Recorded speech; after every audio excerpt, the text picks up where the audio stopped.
I found out I wasn't really invited to my sister's wedding while standing in my kitchen holding a mug of cold coffee watching rain slide down the window. They sent me a live stream link. Said grandma was too sick for a big wedding. Said it was easier this way. I was the sister who stayed, who paid, who cleaned up every mess, and all I got was a link. It came on a Wednesday morning right as I was pouring coffee into my travel mug before heading to the office. My phone buzzed on the counter and I saw Mom's name with a subject line that just said, Emily's big day. I stood there for a second letting the coffee drip onto the counter before I opened it. Hi honey, it began like she was writing a grocery list. Grandma June hasn't been feeling well, so the wedding will be small. You can watch the live stream. We'll send you the link. That was it. No. We wish you could be here. No. We're sorry you can't come. Just a link. I wiped the coffee off the counter, my hands shaking. My breath came in short, hard bursts and I could hear the clock ticking in the kitchen, each sound louder than the last. I stared at the words, reading them over and over. Live stream. It wasn't like they couldn't afford another chair. I knew they'd rented a venue outside of Salem with string lights and a catered dinner, the kind of place Emily used to cut out of bridal magazines when she was 16. I used to buy those magazines for her, slipping them into her backpack before school back when Mom worked nights and Emily needed something pretty to look at. My phone buzzed again, a second email from Mom, a follow-up like she'd forgotten something. Don't forget, it's Saturday at 2. I almost laughed, as if I'd forget the day my only sister was getting married. I set the phone down and pressed my palms to the counter, trying to steady my breathing. The fridge hummed behind me. Outside, the garbage truck rattled down the street. Portland rain tapped against the kitchen window, steady and soft. I thought about that scholarship to Seattle I turned down because Emily needed help with her tuition. I thought about the nights I worked double shifts, the weekends I missed hanging out with friends, the time I sent Emily money so she wouldn't lose her apartment when she forgot to pay rent. I thought about the day she called me crying, saying she couldn't do college, and I spent hours on the phone telling her she was strong enough to stay. And now a link. I grabbed my keys and headed out the door, locking up the small apartment I rented in Northeast Portland. The morning air was cold and smelled like wet concrete. I tucked the email into the back of my mind, letting it sit there like a stone I couldn't quite swallow. At work, the office was the same as always, papers stacked on my desk, a blinking cursor waiting on the screen. I logged in and tried to focus on spreadsheets, but every few minutes my mind flickered back to the email. Live stream. At lunch, I sat with Sophie, who worked the cubicle across from me. She pulled her yogurt from her bag, looking at me with her soft brown eyes. You okay, Nat? She asked. I shrugged. My sister's getting married Saturday. That's great, right? I forced a smile. Yeah, I'm invited to watch it on a live stream. Sophie blinked, her spoon pausing halfway to her mouth. What? Yeah. I let out a breath that felt like it had been stuck in my chest all morning. They said Grandma's sick, so they're keeping it small. Sophie shook her head, her eyebrows pulling together. Wow. That's cold. I looked down at my salad, picking at a piece of lettuce. It's fine. It's not fine, she said quietly. I didn't say anything. There was nothing to say. I finished my lunch in silence, nodding at Sophie when she left for a meeting, and then I sat there alone at the break table, the sounds of keyboards clacking in the background. When I got home that night, the rain had stopped, leaving the sidewalks wet and glistening under the streetlights. I changed into sweatpants, reheated leftover pasta, and sat on the couch with my laptop. I opened it, hands hovering over the keys. I pulled up the email, clicked on the link they'd sent, and bookmarked the page. The screen showed a test image of the venue, white chairs lined up under twinkle lights, a promise of what was to come. I stared at it, letting the glow of the screen fill the quiet room. Then I closed the laptop softly, resting my hands on top of it. If this was how they wanted me to be part of her big day, then so be it. If they wanted me to watch from a screen, I would watch. The next morning, I woke before my alarm, the gray light slipping through the blinds. I lay there for a moment, listening to the hum of traffic outside, the pipes in the old building creaking as they warmed up. My phone buzzed on the nightstand, a reminder for payroll reports due by noon. I turned it over and let it drop onto the floor, not ready to face the numbers yet. In the kitchen, I made coffee, the cheap drip machine sputtering and clicking while I stood barefoot on the cold tile. I opened the fridge, grabbed the creamer, and set it down staring at the small magnet Emily had made me years ago. It was a photo booth strip from her high school graduation, her smile wide my arm around her. Back then, it felt like it was us against the world. Mom was working doubles and Richard was hardly home. Emily and I would eat boxed mac and cheese on the floor talking about the futures we both wanted. She told me she was going to be a teacher, have a small house, a garden. I poured the coffee, the warmth in my hands grounding me for a moment. I closed my eyes, took a breath, and tried to push the memory away. At work, I settled into my desk, the hum of printers and phones filling the background. Sophie peeked over the cubicle, giving me a soft smile. "How are you holding up?" she asked, tucking a loose strand of hair behind her ear. I shrugged, clicking through spreadsheets. "Fine. You want to grab lunch later?" "Yeah, maybe." She watched me for a second, then nodded and disappeared back to her side. I exhaled, focusing on the numbers, the columns, the small mistakes that needed fixing. It was easier than thinking about Saturday, easier than remembering the email. Around 11, my phone buzzed again. This time it was Mom. "Hi, honey," her voice came through cheerful but rushed. "Just checking in, making sure you got the link." I swallowed, looking at the clock on my screen. "Yeah, I got it." "Oh, good. Grandma June is really looking forward to it, you know." "Emily is excited too." I let out a soft breath. "Yeah."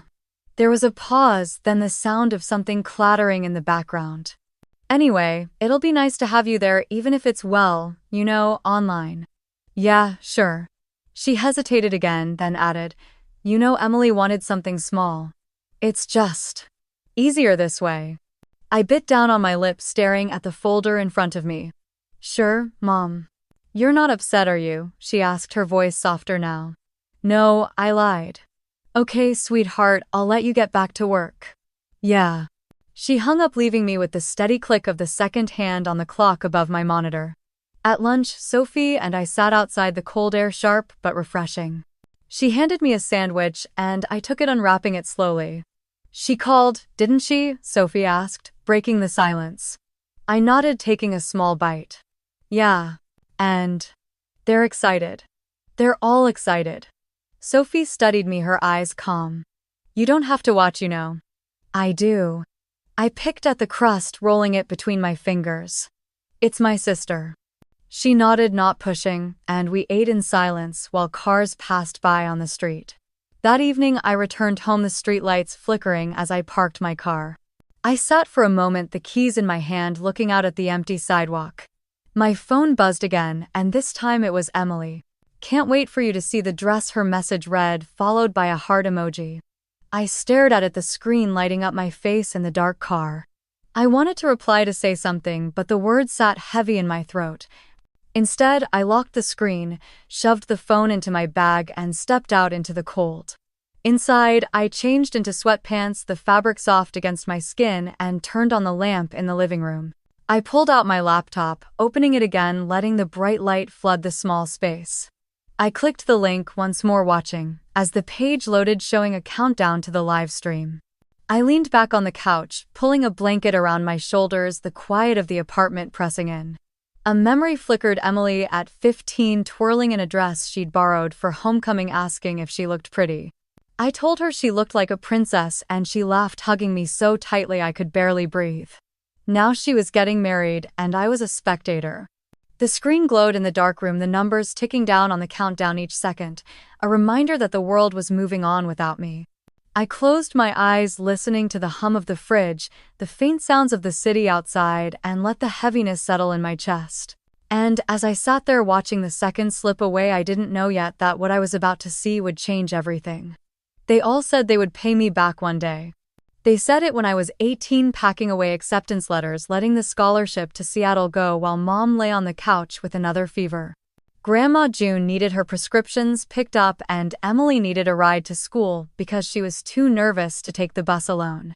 "You're the strong one," Nat Aunt Carol said, patting my arm while she dropped off casseroles we'd freeze and eat for weeks. "You're the sister she needs," Mom added, her voice thin as she sipped tea wrapped in her old robe. So I stayed. I took the community college classes I could afford while working the cash register at the pharmacy, watching other kids in scrubs laugh on their lunch breaks. I sent Emily $50 here, $100 there so she could buy books, pay her rent, get coffee on long study nights. She'd text me, "You're the best," with hearts and smiley faces, and I'd smile, telling myself it was worth it. At 24, I moved into my first real apartment, a tiny space with creaky floors, and I kept sending money home when Mom called saying Grandma needed a new heater or Emily had to pay for lab fees. It became a rhythm, one I didn't even question until it was the only song I knew. Now, sitting on my couch watching the glow of the laptop screen, I wondered if any of them remembered. The next day I called Julia while I walked to the corner store, the cold Portland air biting at my cheeks. She answered on the second ring. "Hey Nat, what's up?" I pushed open the store door, the bell jingling, the smell of coffee and old wood wrapping around me. "They sent me the link, Jules." She was quiet for a second. "For the wedding, yeah." I picked up a carton of milk, checking the date, even though I knew it didn't matter. "They said Grandma's not well, so it's just easier." "Of course," Julia said, her voice layered with the same tired sarcasm we'd both learned to use. "Because it's always about what's easier for them." I set the milk in my basket and grabbed a loaf of bread. "They think I'll just watch it. Smile at the screen. Clap when they say I should." Julia let out a slow breath. "You don't owe them this, Nat."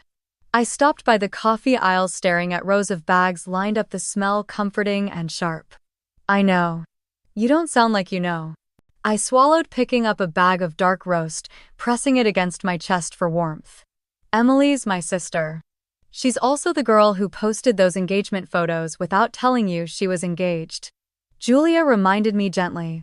"And the one who never called you back when you asked for help with moving." I closed my eyes for a second, the memory of carrying boxes alone up 3 flights of stairs coming back like a punch. "Yeah. Nat," Julia said, her voice softer, "you have to stop thinking you're responsible for everything." "I know," I said again, but it was a whisper. I paid for the groceries, thanked the cashier, and walked back, the paper bag heavy in my arms, the clouds hanging low in the Portland sky. I passed by the mural Emily loved as a kid, bright yellows and blues fading from the rain. Back home, I put the groceries away, turned on the kettle, and stood by the window watching drops chase each other down the glass. My phone buzzed on the counter. It was Emily. "Can't wait to see you," watching the message read with a heart and a smile. I stared at it, feeling that familiar tightness in my chest, the one that came every time I remembered the promises they made, the promises that faded like old photographs. I set the phone down, poured the water into my mug, and watched the steam rise, disappearing into the cold air of the kitchen. The tea bag bobbed in the hot water as I leaned against the counter. Outside, the sky was the color of wet cement, the street below empty except for a single delivery truck rumbling by. I held the mug in both hands, letting the heat seep into my skin. My phone buzzed again, rattling against the countertop. I glanced at it, my chest tightening. It was Emily again, this time with a photo.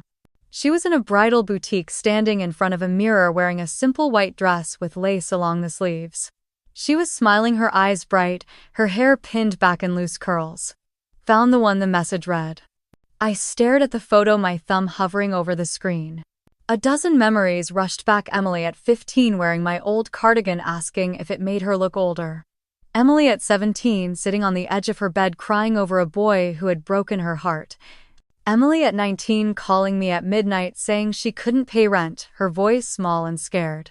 I had always answered, always sent what I could, always told her it would be okay. I set the phone down, pressing my hand against my forehead. My laptop chimed from the coffee table, a notification flashing. I walked over, sitting down, the tea warm against my palms. It was a social media post. Emily and Josh standing in a field, the sun setting behind them. Her head rested against his chest, his arm around her shoulders. They were both laughing, the kind of laugh that looked easy, untouched. "Can't wait to spend forever with you," the caption read.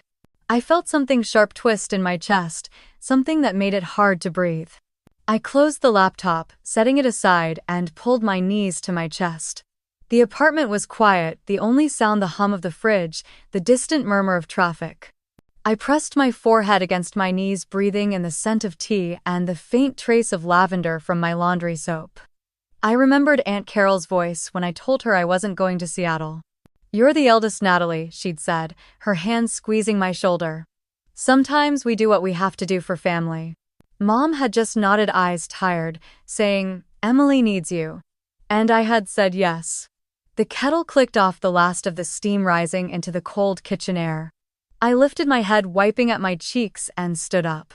I moved around the kitchen, putting away dishes, wiping down the counter, folding the towel neatly beside the sink.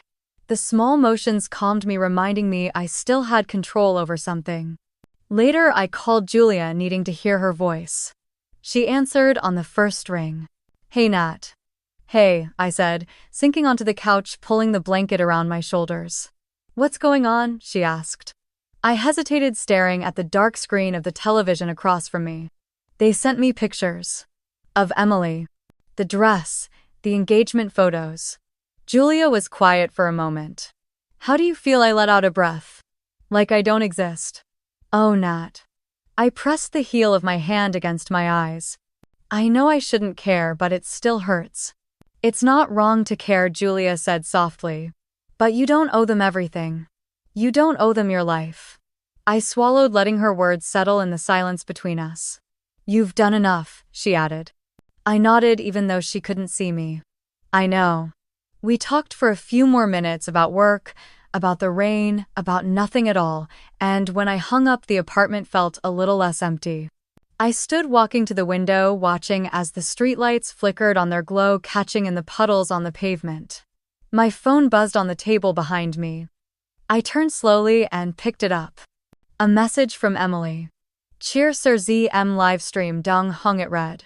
I stood there holding the phone, the words glowing against the darkness of the room.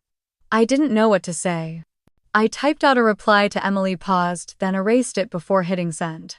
The cursor blinked on the empty screen while I stood in the middle of the living room, the apartment heavy with silence. I placed the phone face down on the table, turning away before I changed my mind. The next morning, I was at my desk before sunrise, the office still dark except for the glow of my monitor. Tax season had turned the days into a blur of numbers and emails, the sound of the printer running constant in the background. Sophie dropped a coffee on my desk, the steam curling in the cold air. She leaned against the edge, her cardigan wrapped tightly around her. "Have you even gone home?" she asked. I forced a smile, rubbing at the tension in my neck. "Went home. Came back." She shook her head, pulling her hair into a ponytail. "You need a break, Nat. I can't right now." I glanced at the stack of files on the corner of my desk, each marked urgent. She tapped her nails against the coffee cup. "You can't pour from an empty cup." I let out a breath, the numbers on the screen blurring for a moment. "I know." Sophie reached over and squeezed my shoulder, her hand warm through the thin fabric of my blouse. "At least eat something today, okay?" I lied. She left, her heels clicking down the hall, and I turned back to the spreadsheet, the columns of numbers grounding me in something that made sense. At noon, Roger stepped into my office, his tie loosened, coffee in hand. "You've been pulling long hours," he said, nodding toward the files. I leaned back, crossing my arms. "It's busy. I can see that." He paused, looking at me with that tired, fatherly concern he reserved for moments like this. "Natalie, you should take some time. A few days." "I can't," I said quickly, shaking my head. "We have deadlines."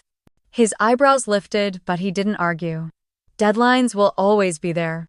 You need to be too." I swallowed, glancing at the clock on the wall. "I appreciate it, but I'm fine." "Fine doesn't look like this," he said, gesturing to the dark circles under my eyes. I didn't answer, and he let out a soft sigh. "Just think about it." After he left, I stared at the open file in front of me, my fingers hovering above the keyboard. The room felt too small, the air too heavy. A notification flashed on my phone, lighting up the screen. Emily had posted another photo, this time of her and Josh at a cafe, their hands intertwined, a cupcake with a small plastic ring on top between them. I remembered the night Emily had called, crying, saying she thought Josh was cheating. She was hysterical, her words a rush of panic. I told her she deserved better, told her to leave him, that no one who loved her would make her feel that way. She had gone quiet, then said, "You always think the worst of people."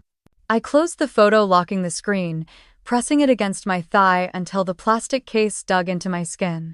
The afternoon passed in a haze of phone calls and emails. At 5, I stood by the window looking out at the parking lot, the rain tapping against the glass. My phone rang, the screen flashing Mom. I considered letting it go to voicemail, but I answered, holding the phone between my shoulder and ear as I packed up my bag. "Hi, honey." Mom's voice was warm, too sweet. "Hi. Just wanted to remind you about the live stream on Saturday." Emily's so excited. I zipped up my bag, keeping my voice even. "I know." She picked out a beautiful dress. "She looks like a princess." Mom continued, a soft laugh in her voice. "That's good," I said, my eyes on the dark clouds rolling in. There was a pause, then Mom added, "You'll watch, won't you?" I clenched my jaw, my hand tightening around the strap of my bag. "Yeah." "Oh, good. It will mean so much to her." I didn't say anything, and Mom filled the silence with a sigh. "You're such a good sister, Nat." I ended the call after a few more pleasantries, sliding the phone into my pocket. Outside, the rain had turned to a drizzle, the streetlights flickering on one by one. I walked to my car, unlocking it, the beep echoing in the quiet lot. I sat behind the wheel, my hands gripping the steering wheel as the rain pattered against the windshield. They were all living their lives, moving on, planning weddings and posting photos, while I was stuck here trying to keep everything from falling apart. I closed my eyes, letting the sound of the rain fill the silence. I opened my eyes when the rain turned into a steady drumming on the windshield. The world outside was a blur of lights and wet pavement, headlights smearing across the glass as cars passed. I started the engine, the heater clicking on, blowing warm air across my cold hands. The drive home was quiet, the wipers squeaking as they cleared the rain, streetlights flashing across the dashboard. I pulled into my spot, cutting the engine, sitting for a moment with the keys in my hand. Inside, I dropped my bag by the door, kicking off my shoes. The apartment felt too still, the silence pressing down on me. I walked into the kitchen, flicking on the light, grabbing a mug from the cabinet. I made coffee, even though it was late, the smell filling the small space, grounding me. I leaned against the counter, scrolling through my phone. Emily had posted another photo, this time of her and Josh holding hands, rings glinting under the cafe lights. Her smile was wide, bright, her eyes glowing with that soft happiness I used to see when we stayed up late talking about the future. I remembered the night she had called crying, saying she thought Josh was seeing someone else. I told her she deserved better, told her she should leave him, that she didn't have to settle. She had gone quiet, then snapped, "You always think the worst of people." I had held the phone to my ear, listening to her breathing, knowing I'd lost her trust in that moment. Now she was marrying him, and I was watching it happen from the outside. My phone rang, the screen lighting up with Mom. I let it ring once, twice, before answering. "Hi, honey," Mom said, her voice warm, sweet, like she was talking to a neighbor. "Hi. I just wanted to check and remind you about the live stream Saturday." "I know, Mom." She's so excited, she continued, her words spilling over too bright. "She's been planning every detail." "That's good," I said, keeping my voice even. There was a pause, then a small laugh. "You'll watch, right?" I swallowed, staring at the dark window, my reflection staring back at me. "Yeah." "Oh, that will mean so much to her." Mom's voice softened, like she was patting my hand through the phone. "You're such a good sister." My grip tightened around the mug. "Yeah. Anyway, I'll let you go." "I know you're busy," she said, the words laced with a smile I could hear. "Okay. Love you." "You too," I said, hanging up before she could say anything else. I set the mug down, the coffee rippling, a few drops spilling onto the counter. I wiped them up with a towel, my hands shaking. They were all living in their perfect world, planning flowers and dresses, taking photos, posting captions about forever. And I was here working late, pushing through exhaustion, trying to hold everything together, the role of the responsible one they never thanked but always expected. I walked into the living room, turning on the lamp, the soft light warming the corners of the room. I sank into the couch, pulling the blanket around my shoulders, the hum of the fridge the only sound. Outside, the rain slowed, the steady drip against the window filling the silence. Saturday was coming, and they were all ready for it. I closed my eyes, letting out a slow breath, and when I opened them, I whispered into the empty room, "I'll watch." And on Saturday morning, I woke before the sun, the world still and gray. I brewed coffee, the warmth in my hands steadying me as I moved to the couch. I opened my laptop, the screen lighting up in the dim room, the link waiting a single click away. I clicked it. The screen flickered before the image settled into focus. It was a small garden, rows of white chairs lined up under strings of lights, the grass still damp from the morning dew. Flowers were tied to the ends of each row, soft pink and white against the dark green. I turned up the volume, the low hum of chatter and laughter filling my quiet living room. My coffee sat cooling on the table beside me untouched. People moved in and out of the frame, adjusting chairs, fixing decorations, hugging each other as they laughed. I saw Mom first, her hair done up in soft curls, wearing a pale blue dress I had seen in her closet last Christmas. She was smiling, talking to Aunt Carol, who was wearing a floral shawl and holding a small plate of fruit. They both looked happy, relaxed, their voices carrying through the mic as they greeted someone off camera.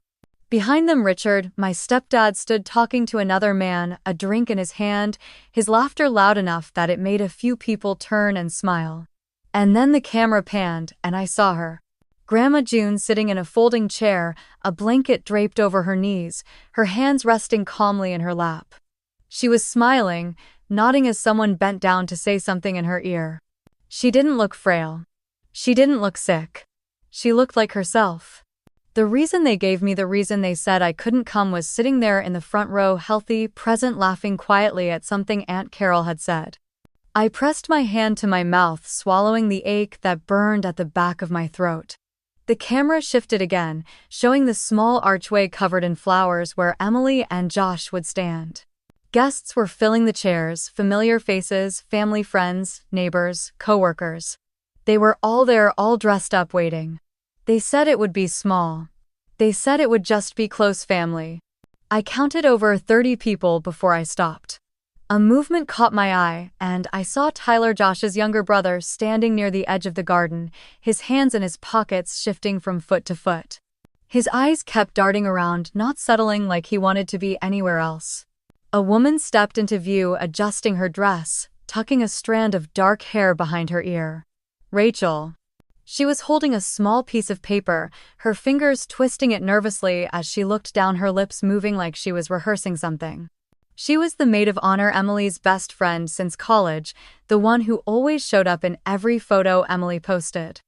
Rachel looked up, her eyes scanning the crowd, pausing when they landed on Josh, and there it was. The way she looked at him, just for a moment before she forced a smile and looked away. I leaned closer to the screen, my heart thudding, the noise of the garden fading as I focused on that look. Josh was talking to someone, laughing, but his eyes flicked to Rachel and his smile faltered just for a second before he looked away. I sat back, pulling the blanket tighter around my shoulders, the room suddenly colder. The camera moved again, settling on the front row, the seats perfectly lined. Mom, Aunt Carol, Grandma June. And one empty chair. It was right at the end next to Mom, the ribbon tied around it fluttering in the breeze, the sun catching on the white paint.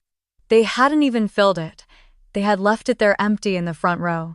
I stared at it, my chest tightening, my hands cold against the mug I held. That was my seat. I closed my eyes, drawing in a slow breath, letting it out as I opened them again. The music started to play softly, and people began to take their seats, the laughter quieting as the ceremony prepared to begin. Emily appeared at the edge of the screen, her white dress catching in the breeze. She held a small bouquet, her eyes bright, her smile wide as people turned in their seats to watch her walk. Mom reached out, squeezing Aunt Carol's hand, both of them beaming, their faces soft with pride. Grandma June lifted a hand, waving slightly, her smile calm and steady, nothing like the image they'd painted of her being too weak to handle a crowd. The camera shook as someone adjusted it, bringing the archway into clearer view. Emily stepped forward, taking her place next to Josh, who stood tall, shifting on his feet as he looked down at her. For a moment it was quiet, the breeze rustling the leaves, the soft hum of the music blending with the sounds of birds in the distance. The officiant began speaking, welcoming everyone, thanking them for coming, talking about love and family and forever. I sat there wrapped in my blanket, the coffee cold beside me, watching as they stood together, hands joined, heads leaning in close. It was like every photo Emily had posted, every moment she had shared with the world, but it felt different now. Watching it in real time, seeing the way Josh kept glancing over her shoulder, his eyes darting across the crowd. And then I saw Rachel. She stood to the side, her hands clutching a small piece of paper, her fingers white around the edges. Her eyes were locked on Josh, her lips pressed into a thin line as she shifted her weight from foot to foot. The officiant continued asking for the rings, talking about the vows, about commitment and trust. Josh turned, taking the small ring from Tyler, who handed it over with a quick, tense nod, his eyes flicking to Rachel before looking away. Rachel's face tightened, her jaw clenching, and she looked down at the paper in her hands, blinking rapidly as she wiped at her cheek. I leaned closer to the screen, my breath caught in my throat, watching the way her eyes lifted, finding Josh again, holding his gaze for just a second before she looked away. Emily didn't see it. She was smiling, so happy, her eyes only on Josh, her hand shaking slightly as she slid the ring onto his finger. Mom was dabbing at her eyes with a tissue, Aunt Carol resting a hand on her shoulder, both of them leaning forward, captivated by the moment. The camera panned slightly, the angle shifting, and there it was again. The empty chair. It sat in the front row, the ribbon tied to the back fluttering in the breeze, the spot right next to Mom left open untouched. I clenched my jaw, pressing my hand against my chest, the pressure grounding me as I stared at that empty space. That was my seat. The officiant stepped back, announcing that Emily and Josh were now married, asking for the maid of honor to come forward to say a few words. Rachel lifted her head, blinking as she stepped forward, the paper still crumpled in her hand. She took the microphone, her fingers trembling as she held it, her eyes darting to Josh, who gave her a small, tight smile, his hand still holding Emily's. Rachel swallowed, her eyes glistening as she looked at Emily, her lips parting as she started to speak. "I've known Emily for a long time," she said, her voice shaking slightly, "and I've seen how much she loves, how much she gives." Her eyes flickered to Josh again, her breath catching, her fingers tightening around the paper. Josh shifted, clearing his throat, his eyes hard as he looked at her. Rachel's mouth opened, her next words caught on the edge of her lips. I reached for the mouse, ready to close the window, to shut it off, to walk away. But the way Rachel was looking at Josh stopped me. My phone buzzed on the table, vibrating hard enough to rattle my coffee mug. I glanced down the screen, lighting up with a number I didn't recognize. My finger hovered, ready to silence it, but a message appeared, followed by a small gray bubble with a video attached. "You need to see this." My stomach dropped. I looked back at the screen, Rachel clutching the microphone, her lips pressed together, her eyes flicking to Josh, then back to the small piece of paper in her hand. Another buzz. Another message. "It's about them." I clicked on the video, the volume low, the shaky camera showing a dimly lit patio strung with lights, laughter, and music in the background. The image shifted, zooming in, and there they were.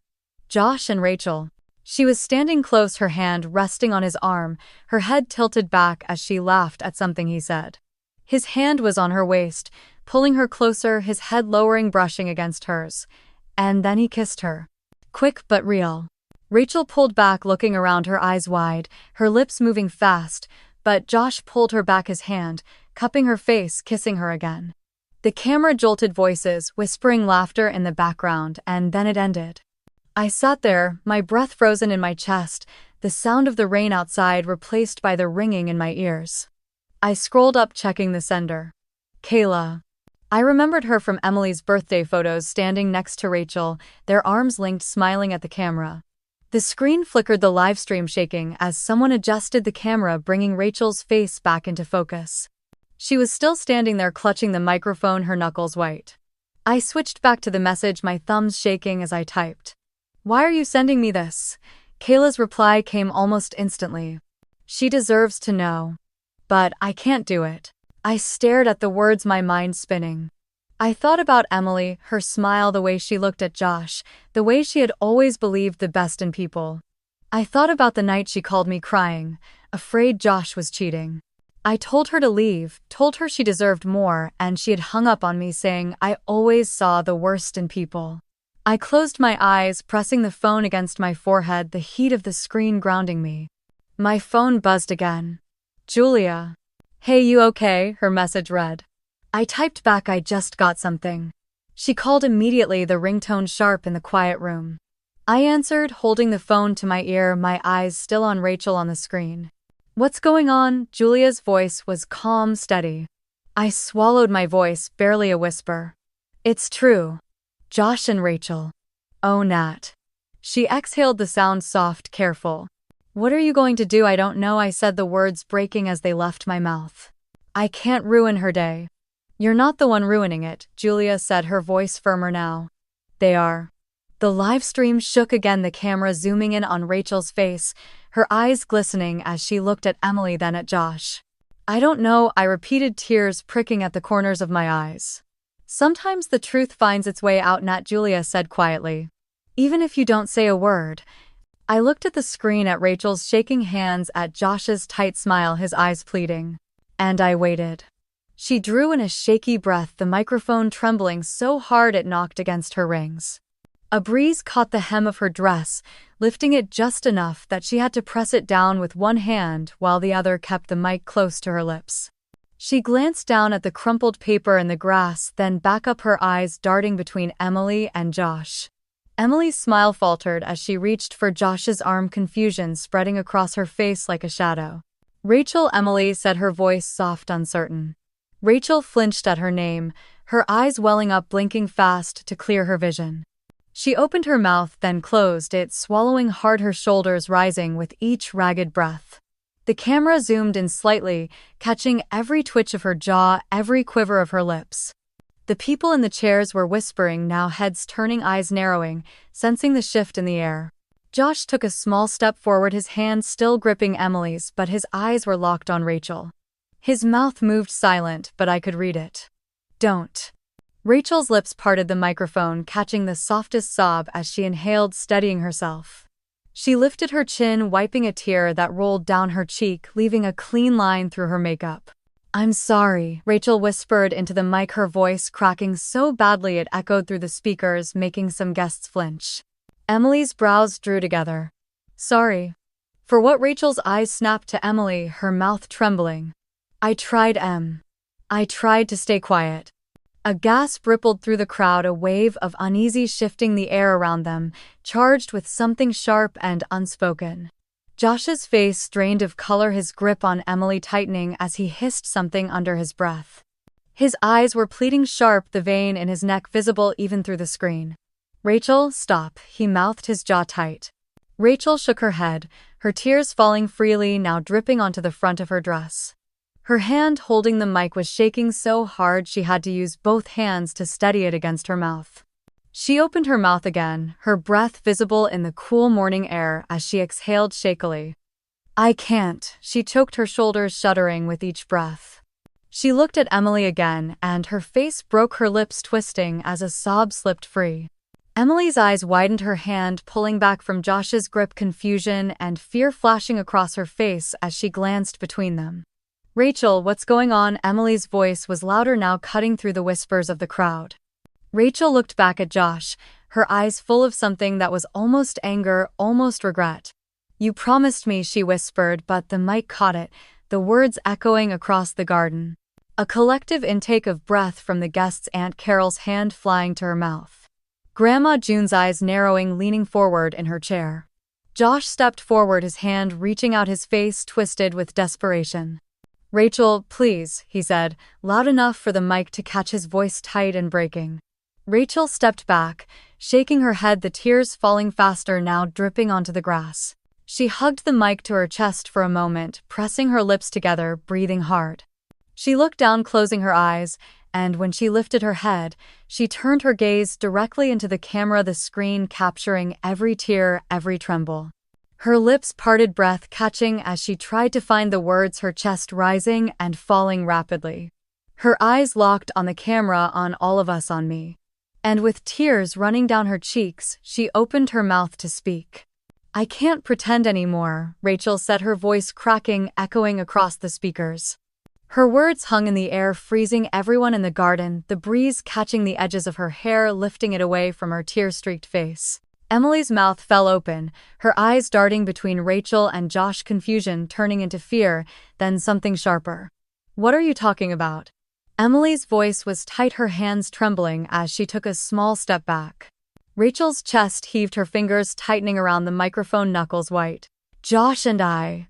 She choked, shaking her head, her tears falling faster. Josh lunged forward, reaching for the mic, his face twisted with panic. Rachel, stop. Rachel jerked away, holding the mic close to her mouth, her voice rising. Josh and I have been seeing each other for 2 months. The words cracked through the garden like a whip, sharp and final, the air shifting as gasps rippled through the crowd. Emily's scream cut through everything. What guests started murmuring, chairs creaking as people turned eyes wide, hands flying to mouths. Rachel sobbed, wiping her face with the back of her hand, smearing her makeup. He told me he was leaving you, she cried, her shoulders shaking. Josh grabbed for the mic, his voice frantic. Rachel, stop, please just stop. Emily backed away, her face pale, her hands clutched at her stomach like she was trying to hold herself together. You lied to me, she whispered, her voice cracking. Rachel shook her head, tears streaming. I thought he loved me, Em. He said he loved me. Tyler's voice cut in from somewhere behind the camera, sharp and angry. Say it all, Rachel, don't stop now. Rachel's eyes flicked to him, then back to Emily, her lips trembling. I didn't mean for it to happen.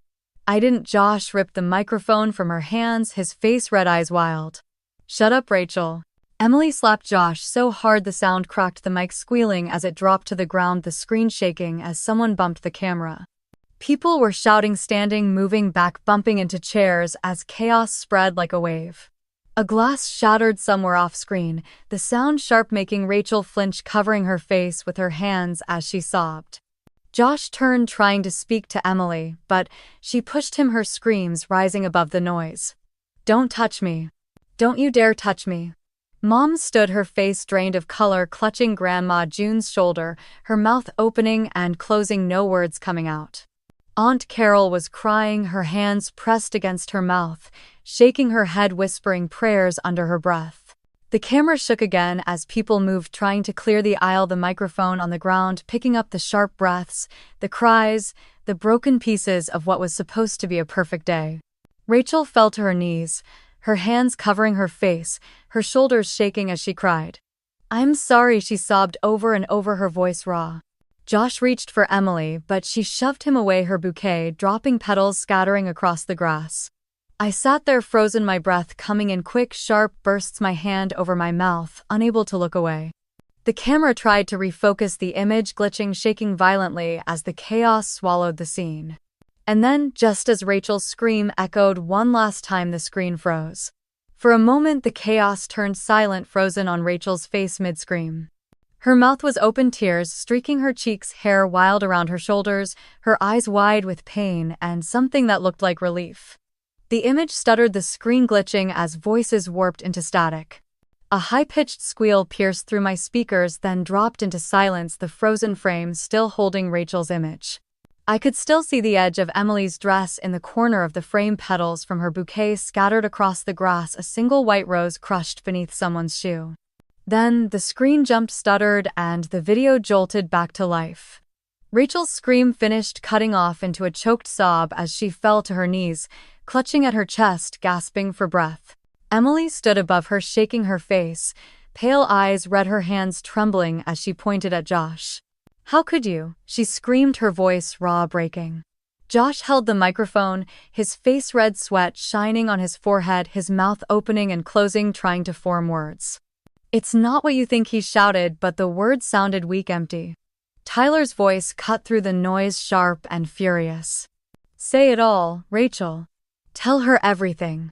Rachel's head snapped up, her eyes, wild tears dripping onto her dress. He told me he loved me, she screamed, her voice cracking. He told me he would leave you for me. Emily let out a sound I had never heard before, a mix of a sob and a scream, her body folding forward as she covered her face. Josh lunged toward her, dropping the microphone, the sound thudding through the speakers. Emily, please, he begged, reaching for her arm. Emily spun, her hand flying, slapping him so hard his head snapped to the side, the sound echoing across the lawn. A crash followed, glass shattering as someone knocked over a table drink, spilling the white tablecloth stained with red wine. Mom stood up, her face drained of color, one hand clutching her chest, the other reaching out as if to grab hold of something to steady herself. Aunt Carol was crying, holding Grandma June, who looked confused, her eyes darting between the screaming voices. People were backing away, grabbing their children, whispering, pulling out their phones, recording, calling out to each other. Josh stumbled back, clutching his cheek, his eyes wide, his mouth moving, saying Emily's name over and over. Rachel pushed herself to her feet, screaming, her voice hoarse. "You promised me, Josh. You said you would leave her." Emily picked up the bouquet from the ground, hurling it at Josh, the flowers hitting his chest and falling to the grass. He tried to step forward again, but Tyler grabbed him, shoving him back, shouting, "Don't you touch her." Rachel turned, looking directly into the camera again. Her eyes, bloodshot tears, dripping mascara, streaked down her cheeks. "Everyone needs to know what he did," she screamed, pointing at Josh. Emily dropped to her knees on the grass, sobbing, her hands in her hair, rocking back and forth, her cries sharp and breaking. Josh tried to break away from Tyler, reaching toward Emily, his voice desperate. "Emily, please, I love you."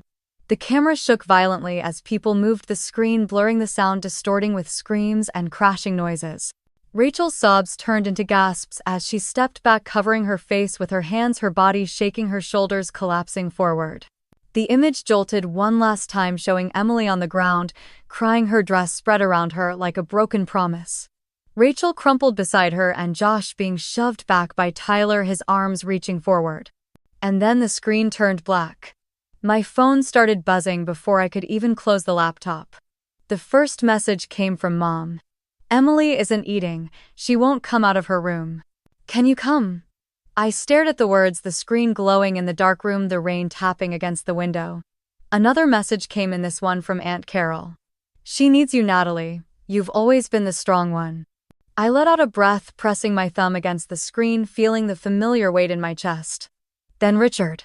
"Nat, it's bad. Your mother is falling apart. Emily won't speak to anyone." And then finally, "Emily. Please." Just that. One word. My fingers hovered over the screen, but I didn't reply. I stood walking into the kitchen, the tile cold under my feet, the rain outside getting louder, heavier. I poured a glass of water, holding it between my palms, staring out at the dark street below.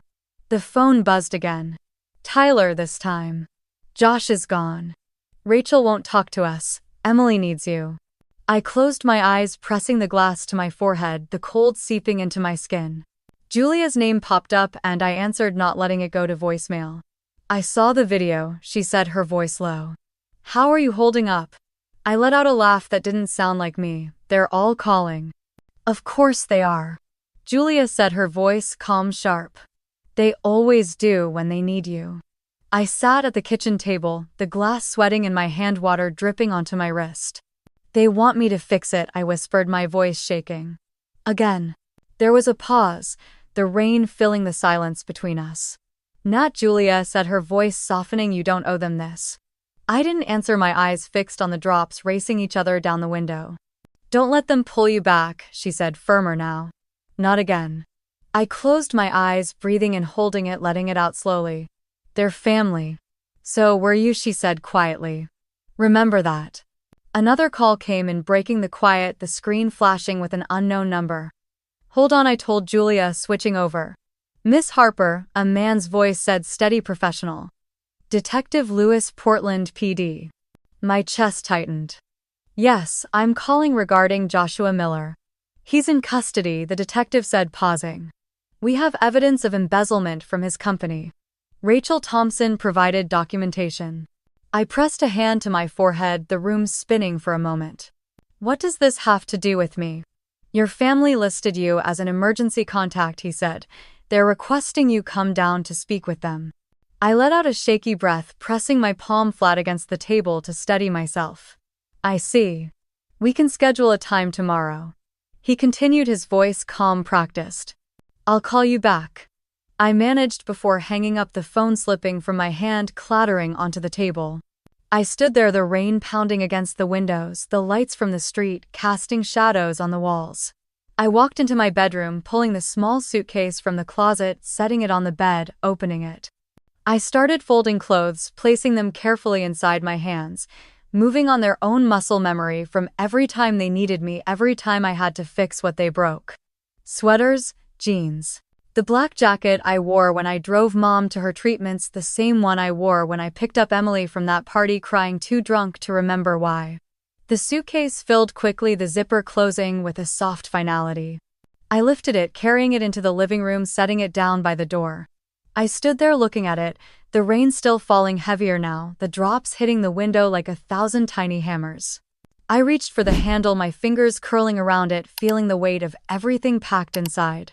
The weight of years spent fixing what they broke. The weight of all the times I stayed when I should have left. My phone buzzed again on the counter, lighting up the dark kitchen. Mom. Please, Nat. Emily needs you. You've always been the strong one. I closed my eyes, pressing the back of my hand to my mouth, swallowing down the bitterness that rose in my throat. The memories came sharp, uninvited. Nights working 3 jobs, scrubbing floors, closing the pharmacy, tutoring after shifts just to keep the lights on. Sending the last of my paycheck so Mom could pay for her medication, so Emily wouldn't have to leave school, so the heat would stay on during winter. Mom's voice on the phone, always the same, soft and tired. You're the strong one, Nat. We're so lucky to have you. Not once did she say thank you.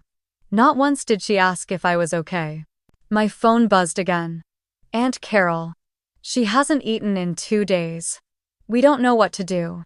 Richard. Emily won't talk to anyone. We need you. Emily. I'm sorry. That one made me pause. I sat on the edge of the couch, holding the phone, reading those 2 words over and over, the letters blurring as tears filled my eyes. The phone rang, jolting me. I answered without looking. Miss Harper, it's Detective Lewis again. I wiped my face with the back of my hand, steadying my voice. Yes, Joshua Miller is in custody. We have confirmation of multiple counts of fraud and embezzlement. Rachel Thompson provided the documentation. I closed my eyes, letting the words sink in, feeling them settle into the spaces already cracked inside me. The family has requested you come in, he continued. They believe you can help manage the fallout. Of course they do. Thank you for letting me know, I said quietly before ending the call. I placed the phone on the coffee table, watching the screen go dark, my reflection staring back at me, tired, older than I remembered. Julia called next. I answered on the first ring. They're asking you to fix it, aren't they? She said, her voice calm, but I could hear the anger under it. They want me to come, I whispered, staring at the suitcase. Nat, you don't have to, Julia said. It's not your mess to clean. They're family, I said, the words tasting like ash in my mouth. So are you, she replied softly. When will it be enough? I didn't answer. We sat in silence, the rain filling the space between us, tapping against the windows, the only sound in the room. Do you want me to come over? Julia asked, her voice gentle. No, I whispered. I need to think. Promise me you'll think about what you need, Nat. Not them. I ended the call, pressing the phone to my chest, closing my eyes, breathing in the cold, damp air of the apartment. I stood lifting the suitcase, the weight of it grounding me as I carried it across the room. I set it down by the door, my hand resting on the handle, feeling the tremor in my fingers, the tightness in my chest. The rain outside was heavier now, hitting the window in sheets, the streetlights casting blurry shadows across the floor. I stood there watching the rain slide down the glass, the world outside blurred and gray. And in that moment, I understood. This time I wasn't going back. The rain was still falling the next morning when I woke up. I made tea, the steam curling into the cold morning air, and carried the cup to the window, sitting down on the small bench by the glass. Portland was quiet, the streets, slick lights reflecting in puddles that rippled with every drop. People walked past in raincoats, umbrellas, bobbing cars, hissing over wet roads. I took a sip, letting the warmth settle into me, breathing out slowly. My phone buzzed on the table. I let it ring, let it vibrate until it stopped. It buzzed again, and I reached for it, turning it over the screen, lighting up with Emily's name. A message. I'm sorry, Nat. I didn't know how much I needed you until now. I stared at it, reading it twice, 3 times, feeling nothing but a soft, distant ache. I set the phone down, turning it face down, silencing the next vibration that came seconds later. The steam from my tea fogged the window, blurring the view, making the world look softer, quieter. Josh was gone, now arrested. The news flashing across local channels, neighbors whispering, the family too ashamed to speak. Rachel had packed her things and left town, no forwarding address, no goodbye. Mom had stopped calling, her silence louder than any apology she never gave. I stood pulling on my coat, slipping on my shoes, stepping out into the rain, letting it hit my face cold and clean. I walked down the street, the scent of wet earth and pine mixing with the sharp smell of rain. I passed the small coffee shop on the corner, the windows fogged with warmth, people inside wrapped in scarves, clutching cups, laughing softly. I went in, ordering a black coffee, holding the cup between my hands as I stepped back outside, the steam rising, disappearing into the misty air. I walked to the lake, the water dark and rippling, the rain dimpling the surface, geese huddled under the trees on the shore. I sat on a bench, pulling my hood up, watching the water, sipping the coffee, letting the warmth fill me slowly. I pulled out the small notebook I kept in my coat pocket, flipping it open to a clean page. I took a pen, pressing it to the paper, the ink dark against the pale page. I hope next time the invitation comes before the apology. I tore the page out, folding it carefully, slipping it into my pocket. The rain eased, turning to a soft drizzle, the clouds shifting, letting in a pale sliver of light that touched the water, making it shine. I stood, finishing the coffee, tossing the cup in the trash, pulling my coat tighter around me as I turned back toward home. For the first time, I didn't feel like the one carrying everything. For the first time, I didn't feel like I owed them anything. I stepped onto my porch, water dripping from the edge of my hood, the air fresh, the world quiet. I opened my door, stepping inside, leaving the suitcase by the door untouched. I closed my laptop, pushing it aside, letting the silence fill the room, letting it settle into me. And for the first time in a long time, I smiled. I stood up, stretching, letting the quiet wrap around me like a soft blanket. The rain had slowed, tapping lightly against the windows, a steady rhythm that felt comforting now. I pulled on my sweater, stepping out onto the porch, the cool air brushing against my face, waking me fully. The street was empty, the sky a soft gray, the leaves on the trees dripping, the world smelling of rain and pine. I walked down the steps, the wood creaking under my feet, and started down the street, letting my hands slip into my pockets. The coffee shop on the corner was just opening, the lights warm, the scent of fresh bread and coffee drifting out each time the door opened. I went inside, ordered a black coffee, nodding a small thanks to the barista who handed it to me with a sleepy smile. I stepped back out, the cup warm in my hands, steam rising into the cold morning air. I took the long way home, walking toward the lake, the path lined with wet leaves, puddles reflecting the gray sky above. When I reached the water, I stopped, taking a sip, letting the warmth settle deep in my chest. The lake was calm, ripples spreading slowly as a few ducks drifted across, the soft sound of their movements mixing with the rain. I sat on a bench, the wood damp but not enough to matter, and pulled the folded paper from my pocket. I opened it, smoothing it out, reading the words I had written again. I hope next time the invitation comes before the apology. I folded it again, tucking it back into my coat, pressing it close for a moment before letting out a slow breath. My phone buzzed in my pocket and I pulled it out, the screen lighting up with Emily's name. "I'm sorry," her message read. "I didn't know how much I needed you until now." I stared at it, my thumb hovering over the screen, the rain falling softly around me, the world holding its breath. I pressed the power button, turning off the screen, sliding the phone back into my pocket. I looked out at the lake, the air fresh, clean, the world quiet. For the first time, I didn't feel like I was waiting for them to need me. I didn't feel like I owed them my life anymore. They had fallen apart without me, and somehow I was still here, still standing, still breathing. I finished my coffee, tossing the cup into the trash as I stood turning back toward the path, the gravel crunching under my shoes. The rain started to pick up again, but I didn't hurry. I let it fall, soaking into my hair, dripping down my face, washing away everything I had been holding for so long. When I reached home, I stepped onto the porch, pausing to watch the rain for a moment longer. I opened the door, stepping inside, the warmth of the apartment greeting me, the quiet wrapping around me once more. I took off my coat, hanging it by the door, and walked to the kitchen, putting on the kettle, letting the soft hiss fill the silence. I pulled out a clean cup, waiting, breathing, letting the calm settle deep inside. Sometimes the sweetest revenge is simply leaving. What would you have done if you were me?